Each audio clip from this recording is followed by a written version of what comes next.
Hi friends, எல்லோரும் எப்படி இருக்கீங்க? நலமாக இருக்கீங்க அப்படின்னு சொல்லிட்டு நான் நம்புகிறேன்.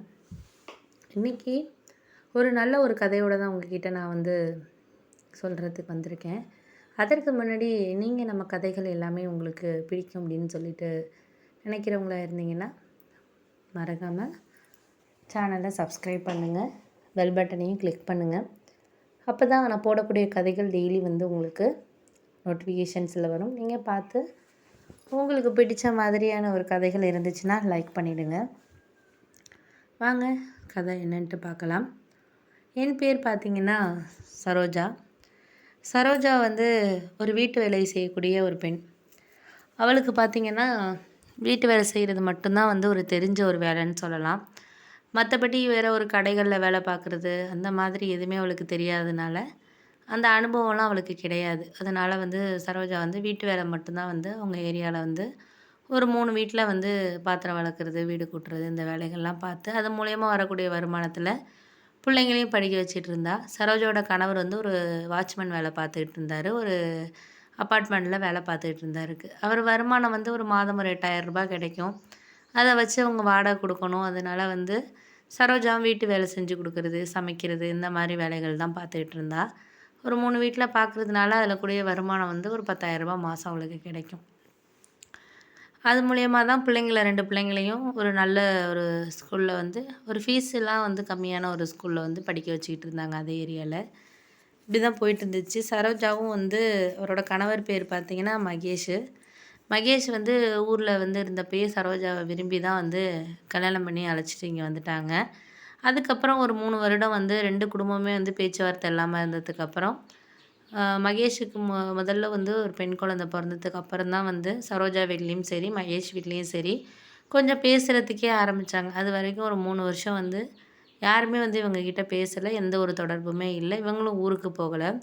அதுக்கப்புறம் தான் சரோஜோட அண்ணன் தான் சரி ஏதோ பண்ணது பண்ணிட்டா, நம்ம தங்கச்சியை வேண்டான்னு சொல்லக்கூடாதுன்ட்டு அவராக தான் பேசி அதுக்கப்புறம் கொஞ்சம் சமாதானம் ஆனாங்க.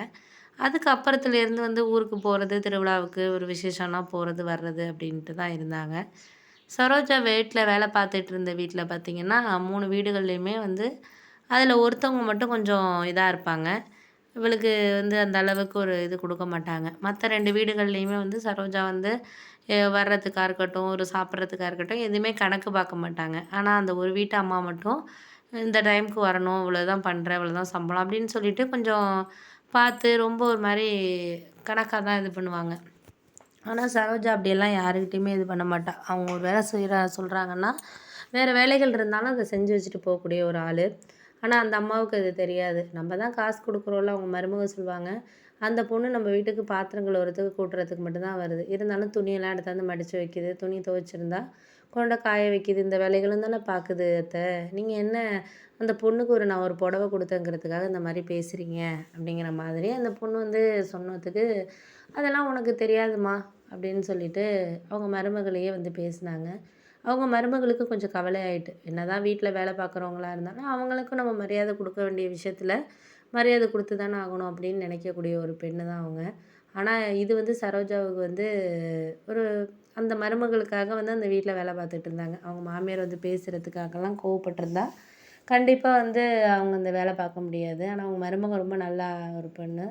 அந்த குழந்தைங்களுக்கு எல்லாமே ட்ரெஸ் எடுத்து கொடுப்பாங்க ஒரு ஃபங்க்ஷன் வந்துச்சுன்னா. ஏன்னா அவங்களுக்கு குழந்தை இல்லாதனால இந்த குழந்தைங்களுக்கு ட்ரெஸ்ஸு, ஸ்வீட்டு எல்லாமே ஒரு விசேஷம் வந்தால் எல்லாமே வாங்கி கொடுப்பாங்க. அதெல்லாம் அவங்க மாமியாருக்கு பிடிக்காது. நீ இப்படி செய்கிறியே, ஏன் அப்படிலாம் செஞ்சிகிட்ருக்க அப்படின்னு தான் கேட்பாங்களே தவிர அவங்க ஒரு இதாக சரோஜா என்றைக்குமே பார்த்ததில்ல. அப்போது அந்த சமயத்தில் என்ன ஆச்சுன்னா, திடீர்னு ஒரு நாள் சரோஜாவுக்கு உடம்பு முடியாமல் போயிடுச்சு. அதனால் ஒரு 3 நாள் 4 நாள் வேலைக்கு வர முடியாத மாதிரி ஆயிடுச்சு. அவங்கள்ட்ட ஃபோன் பண்ணி சொன்னான், இந்த மாதிரி எனக்கு உடம்பு முடியலைம்மா, நான் ஹாஸ்பிட்டலில் கொண்டு காமிக்கிற மாதிரி இருக்கிறேன், அதனால் என்னால் ஃபீவர் அதிகமாக இருக்கிறனால வேலைக்கு வர முடியாது அப்படின்னு சொல்லிட்டு அந்த முதலாளி அம்மாக்கிட்ட ஃபோன் பண்ணி சொல்லிட்டா. சரின்னு அவங்களும் நீங்கள் ஒரு பார்த்துக்கிட்டு வாங்க அப்படின்னு சொல்லிட்டு இருந்துட்டாங்க. அதனால் இவங்க மாமியார் எல்லா வேலையுமே இவங்க பார்த்ததுனால ஒரு 3 4 நாள், ஏன்னா மருமக வேலைக்கு போயிடுறாங்க, மகனும் வேலைக்கு போயிடுறதுனால இவங்க தான் பார்த்தாகணும்.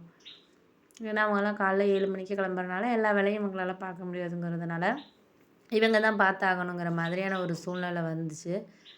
அதற்கு அப்புறம் வந்து அங்கே என்ன அந்த வீட்டில் நடந்துச்சுங்கிறத அடுத்து வர பகுதியில் உங்ககிட்ட நான் வந்து ஷேர் பண்ணுறேன்.